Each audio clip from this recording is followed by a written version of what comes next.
आज हम बात करेंगे इंडिया की हायर एजुकेशन में हो रहे सबसे बड़े बदलाव के बारे में। UGC. The UGC has recently notified new regulations. Government को चूड़ियां भेजी जा रही है और आगरा से बीजेपी के लीडर जगदीश पचौरी ने अपने खून से लिखी हुई चिट्ठी पीएम को भेजी। 2011 में मनमोहन सिंह की यूपीए गवर्नमेंट ने भी इसे रिफॉर्म करने की कोशिश की, लेकिन अपोजिशन के अंदर बैठी बीजेपी और दूसरी पार्टियों ने इसका जमकर विरोध किया। इसके कारण इस बिल को वापस लेना पड़ा, जो कास्ट के नाम पर हो रहे डिस्क्रिमिनेशन के खिलाफ है। लेकिन पूरे देश में आज इसके ऊपर प्रोटेस्ट चल रहे हैं।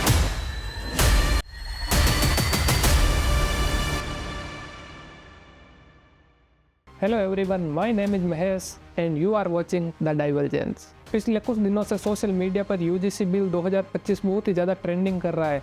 सबको इस बारे में थोड़ा तो पता है, लेकिन आज हम पूरी डिटेल में आपको इसकी जानकारी देंगे। स्टूडेंट सारे कंफ्यूज है, टीचर भी सारे वरीड है और नेता इस बात पर डिबेट कर रहे हैं कि ये सही है या नहीं। तो बनिए रहे हमारे साथ, हम आज कंप्लीट डिटेल आपको यूजीसी बिल के बारे में बताएंगे। वीडियो शुरू करने से पहले मैं आपको कुछ लीगल वर्ड्स और टर्म्स बता देता हूं, जिससे आपको वीडियो को समझने में आसानी होगी। तो पहली लीगल टर्म है कास्ट बेस्ड डिस्क्रिमिनेशन। इसका मतलब होता है जाति के आधार पर भेदभाव करना। और एक वर्ड है अबोलिश। अबोलिश का मतलब है ख़त्म कर देना। इसका मतलब आप ऐसे समझिए, जैसे गवर्नमेंट में कोई पुराना लॉ है तो उसे हटा दिया जाता है, तो उसका मतलब होता है अबोलिश करना। अब आपको मैं बिल यानी कि विधेयक और रेजोल्यूशन यानी कि प्रस्ताव के बारे में बता देता हूं, जिससे आपको वीडियो को समझने में आसानी होगी। बिल वह होता है जो कानून बनने से पहले जो रिटन में ड्राफ्ट होता है उसे बिल कहते हैं। वही ड्राफ्ट पार्लियामेंट के अंदर प्रस्तावित किया जाता है या इंट्रोड्यूस किया जाता है। उसके बाद में उसके प्रोज और कॉन्स के ऊपर डिबेट चलती है, बाद में उस पर वोटिंग होती है। अगर वोटिंग उसके फेवर में आती है तो वो लॉ बन जाता है या कानून बन जाता है। यूजीसी के कुछ फेमस कामों में से एक दो मैं आपको बता देता हूँ। ये NET यानी नेट की परीक्षा करवाती है, जो असिस्टेंट प्रोफेसर बनने के लिए एलिजिबिलिटी टेस्ट होता है, और PhD के लिए स्कॉलरशिप के लिए फंडिंग देती है। यूजीसी काम करती है यूनिवर्सिटी और कॉलेज को रेगुलेट करने का, यानी कि कौन सी यूनिवर्सिटी रियल है कौन सी फेक है उसकी जाँच यूजीसी करता है। और किसी भी कॉलेज को डिग्री देने की परमिशन भी यूजीसी देता है। और जो भी ये इतनी सारी फंडिंग होती है रिसर्च के लिए, इंफ्रास्ट्रक्चर डेवलपमेंट के लिए और स्कॉलरशिप के लिए जो फंडिंग आती है वो भी यूजीसी देता है। और स्टैंडर्ड को मेंटेन करने का काम भी यूजीसी करती है। टीचर्स की मिनिमम क्वालिफिकेशन क्या होगी, सिलेबस कैसा होना चाहिए और डिग्री की क्वालिटी चेक करता है। ये सारे काम यूजीसी करता है। 1956 के अंदर कुछ ही यूनिवर्सिटी इसके अंदर थी, लेकिन आज 2025 में 10,000 से ज़्यादा यूनिवर्सिटीज़ और 40,000 से ज़्यादा कॉलेज को रेगुलेट करता है यूजीसी। अब चलते हैं यूजीसी के थोड़े बैकग्राउंड में। 1945 ब्रिटिश टाइम के अंदर इसका नाम यूनिवर्सिटी ग्रांट कमेटी था। उसके बाद में ये सिर्फ 3 ही यूनिवर्सिटी को रेगुलेट करती थी, अलीगढ़ मुस्लिम यूनिवर्सिटी, बनारस हिंदू यूनिवर्सिटी और दिल्ली यूनिवर्सिटी। ये 3 ही यूनिवर्सिटी इसके अंडर आती थी। लेकिन बाद में 28 दिसंबर 1953 को हमारे first educational minister Maulana Abul Kalam Azad ने इसका नाम चेंज किया। इसका नाम चेंज करके यूनिवर्सिटी ग्रांट कमीशन किया और इसे इनॉग्रेट किया। और नवंबर 1956 में ये एक्ट यानी कि यूजीसी एक्ट पार्लियामेंट के अंदर पास हुआ और ये कॉन्स्टिट्यूशनल बॉडी बन गई और इसे सारे लीगल पावर मिल चुके थे। यूजीसी एक्ट के साथ मेन प्रॉब्लम ये हुई कि जैसे जैसे हमारा एजुकेशन सिस्टम बढ़ता गया वैसे वैसे ही हमारी प्रॉब्लम्स बड़ी होने लग गई। यूनिवर्सिटी और कॉलेज को रेगुलेट करने के लिए सिंगल बॉडी ना रहकर 3 से 4 अलग अलग बॉडी बन गई। अगर किसी को एक सामान्य डिग्री कॉलेज खोलना है तो उसे यूजीसी से अप्रूवल लेना पड़ेगा। अगर या किसी को इंजीनियरिंग कॉलेज खोलना है तो उसे AICTE यानी all India council of technical education से अप्रूवल लेना पड़ेगा। और अगर किसी को बीएड और टीचिंग के लिए कॉलेज खोलना है तो उसे national council of teaching education से अप्रूवल लेना पड़ेगा। और इन सब के अप्रूवल लेने में 2 से 3-4 साल लग जाते हैं। और हाँ, स्टेट गवर्नमेंट अलग से चप्पलें घिसवाती है। इन सभी रीजन से इनोवेशन ना के बराबर होने लगी और यूनिवर्सिटी में कड़े कानून होने के कारण कोई भी नया कोर्स लॉन्च नहीं हो पाया, जिसके कारण फॉरेन यूनिवर्सिटी का कोलैबोरेशन भी कम हो गया और रिसर्च सारी लो हो गई।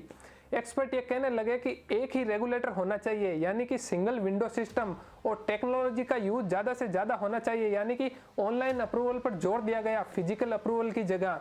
इन सभी रीजन से यूजीसी को रिफॉर्म करने की बात की जाने लगी। यूजीसी को रिफॉर्म करने का कॉन्सेप्ट कोई नया नहीं है। 1986 में राजीव गांधी की सरकार, 2005 में मनमोहन सिंह की सरकार ने भी प्रयास किया था। लेकिन 2011 के अंदर यूपीए गवर्नमेंट पार्लियामेंट के अंदर एक बिल लाई, उसका नाम था higher education and research bill. इस बिल का अपोजिशन ने जमकर विरोध किया। उनका कहना यह था कि इससे पावर सेंट्रलाइज हो जाएगी। यानी आज भी जो अपोजिशन यही कह रही है कि पावर सेंट्रलाइज हो जाएगी, इससे तो मुझे हिपोक्रेसी की बू आ रही है। फिर 2018 में बीजेपी का टर्न आया। बीजेपी यूजीसी को कम्प्लीटली खत्म करना चाहती थी, लेकिन इस पे मैसिव प्रोटेस्ट हुए और बीजेपी को अपने हाथ पीछे खींचने पड़े। यहाँ पर यूजीसी की कंप्लीट हिस्ट्री खत्म हो जाती है। अब हम बात करेंगे करंट कंट्रोवर्सी के ऊपर, यानी कि विकसित भारत बिल 2025। चलिए तो आज हम बात करते हैं विकसित भारत बिल 2025 के बारे में। इस बिल का पूरा ऑफिशियल नेम विकसित भारत शिक्षा अधिसंस्थान बिल 2025 है। 12 दिसंबर 2025 को इस बिल को कैबिनेट में अप्रूवल हुआ एंड 15 दिसंबर 2025 को इस बिल को पार्लियामेंट में प्रस्तावित किया गया। इस बिल का मेन आइडिया यह है कि यूजीसी, एआईसीटीई और एनसीटीई इन तीनों को मर्ज करके एक सुपर बॉडी बनाना। विकसित भारत ये नाम पूरा हिंदी में होने के कारण यहीं से मेन कंट्रोवर्सी स्टार्ट होती है। विकसित भारत शिक्षा अधिसंस्थान बिल की गवर्निंग बॉडी में एक चेयरपर्सन, 12 मेंबर होंगे जिनको प्रेसिडेंट ऑफ इंडिया अपॉइंट करेंगे। इस बिल के अंदर 3 काउंसिल बनाई गई है, regulatory council, standard council and accreditation council. किसी भी यूनिवर्सिटी और कॉलेजों को मान्यता देना, नए रूल बनाना एंड पुराने नियमों को अबोलिश करना, ये सारे काम रेगुलेटरी काउंसिल करेगी। और यूनिवर्सिटी और कॉलेजेस में क्वालिटी ऑफ एजुकेशन की इन्वेस्टिगेशन करना एंड उनको ग्रेडिंग देना, यह काम एक्रेडिटेशन काउंसिल करेगी। लास्ट में हम बात करते हैं स्टैंडर्ड काउंसिल के बारे में। यह काउंसिल एकेडमिक स्टैंडर्ड को सेट करेगी एंड सिलेबस के लिए न्यू गाइडलाइन जारी करेगी। इस बिल का सबसे अच्छा फीचर यह है कि इस बिल में सिंगल विंडो सिस्टम को इंट्रोड्यूस किया गया है। सिंगल विंडो सिस्टम का मतलब यह है कि सभी अप्रूवल एक ही जगह से मिल जाएगी, लोगों को ऑफिस टू ऑफिस चक्कर काटने की जरूरत नहीं पड़ेगी। ऑनलाइन स्ट्रक्चर पर ज़्यादा फोकस किया गया है और इस काउंसिल में स्टेट को भी रिप्रेजेंट किया गया है। और इसमें जो मेन चेंजेस किए गए हैं वो 69 year old UGC act 1956, AICT act 1987 और एनसीटी एक्ट 1993 को खत्म करने का डिसीजन लिया गया है। और पहले यूनिवर्सिटी एंड कॉलेजेस को ग्रांट यूजीसी फंडिंग करती थी और अब मिनिस्ट्री ऑफ एजुकेशन फंडिंग देगी। देश की सभी IITs, IIMs, medical college and legal education को इस बिल में इंक्लूड नहीं किया गया है। 15 दिसंबर 2025 को इस बिल को पार्लियामेंट में इंट्रोड्यूस किया गया। उसी दिन Congress party, DMK party, regional party and other state party ने इसका जमकर विरोध किया। इन पार्टियों का विरोध करने का मेन मुद्दा यह था कि पावर सेंट्रलाइज्ड हो जाएगी और सारी की सारी पावर केंद्र सरकार के हाथों में चली जाएगी। इस कानून का नाम हिंदी में होने के कारण साउथ इंडिया के लोगों के बीच जमकर विरोध हुआ। उनका कहना यह था कि हमारे ऊपर हिंदी को इम्पोज किया जा रहा है और साथ ही एससी, एसटी और ओबीसी का इसमें डायरेक्ट रिप्रेजेंटेशन नहीं है। और इन प्रोटेस्ट और अपोजिशन के दबाव में आने के कारण इस बिल को जॉइंट पार्लियामेंट्री कमेटी में भेज दिया गया। जेपीसी में 21 लोकसभा से एंड 10 राज्यसभा से एमपीज लिए गए जिनका काम था बिल को डिटेल में एग्जामिन करना। और जो भी इस बिल में बदलाव करने हैं वो जेपीसी सजेस्ट करेगी और रिपोर्ट को बजट सेशन में फरवरी-मार्च तक देगी। अब आते हैं दूसरी मेजर कंट्रोवर्सी पर जिसका नाम है यूजीसी। इसका ऑफिशियल नेम है promotion of equity in higher education institution regulation 2026। इस बात पर गौर करना कि ये पार्लियामेंट बिल नहीं है, यूजीसी एक्ट 1956 का रेगुलेशन है। इसका नोटिफिकेशन 13 जनवरी 2026 को जारी किया गया जिसका मेन पर्पज ये था कि कास्ट बेस्ड डिस्क्रिमिनेशन को रोका जाए। और इन रेगुलेशन के बनने के पीछे 2 बड़ी हार्ट ब्रेकिंग घटनाएं हैं, Rohith Vemula and Payal Tadvi discrimination case. अब हम बात करते हैं रोहित वेमुला के बारे में, जो हैदराबाद यूनिवर्सिटी के पीएचडी स्कॉलर थे। वो शेड्यूल कास्ट कम्युनिटी के होने के कारण उनका कास्ट बेस्ड हरेसमेंट हुआ। इन सभी हरेसमेंट के चलते हुए रोहित वेमुला ने 17 जनवरी 2016 को सुसाइड कर लिया और अपने सुसाइड नोट पर लिखा, my birth is my fatal accident, मेरा जन्म ही मेरी सबसे बड़ी दुर्घटना है। अब हम बात करते हैं पायल ताड़वी की, जो टीएन मेडिकल कॉलेज मुंबई की एमडी स्टूडेंट थी। वो भी रोहित वेमुला की तरह शेड्यूल कास्ट होने के कारण उसके साथ भी कास्ट को लेकर बहुत बुली किया गया। इस कंटिन्यूअस हरेसमेंट के चलते हुए पायल ताड़वी ने भी रोहित वेमुला की तरह 22 मई 2019 को सुसाइड कर लिया। और इन सभी इंसिडेंट्स के कारण सुप्रीम कोर्ट ने 2025 में यह देखा कि यूजीसी सिस्टम फेल हो रहा है और सुप्रीम कोर्ट ने यूजीसी को 8 सप्ताह में कड़े कानून बनाने के निर्देश दिए। सुप्रीम कोर्ट ने कहा कि हर कॉलेज में इक्वल अपॉर्चुनिटी सेंटर कंपलसरी होगा और जितनी भी कंप्लेंट्स होगी उनको इक्वल अपॉर्चुनिटी सेंटर हैंडल करेगी। इक्विटी कमेटी, इस कमेटी को भी हर कॉलेजेस में कंपलसरी कर दिया गया है। इस कमेटी के मेंबर एससी, एसटी, ओबीसी के लोग और वुमेन रिप्रेजेंटेटिव होगी। इस कमेटी के chairperson head of the institute होगा और इसकी सेवाएं 24 आवर चालू रहेगी। एनोनिमस कंप्लेंट भी एक्सेप्ट होगी।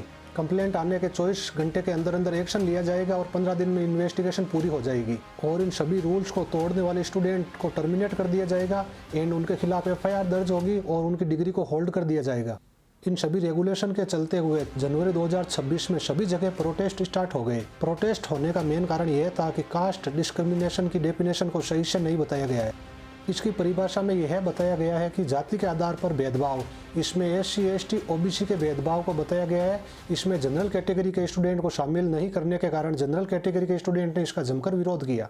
जनरल कैटेगरी के स्टूडेंट का कहना यह था कि इसमें SC ST OBC को प्रोटेक्शन दिया गया है, इसमें जनरल कैटेगरी को लेकर कोई रूल ही नहीं बनाया गया है। जनरल कैटेगरी के स्टूडेंट का कहना यह है कि इसमें जो पहले ड्राफ्ट दिया गया था उसमें फर्जी कंप्लेंट करने वालों के खिलाफ पनिशमेंट थी, लेकिन बाद में फाइनल ड्राफ्ट में इसको हटा दिया गया, जिसके कारण इसका मिसयूज हो सकता है और इसी के कारण स्टूडेंट कास्ट बेस्ड के आधार पर डिवाइड हो जाएंगे। इस कारण अपोजिशन के साथ साथ बीजेपी के बरेली और आगरा के लीडर्स ने भी इसका जमकर विरोध किया।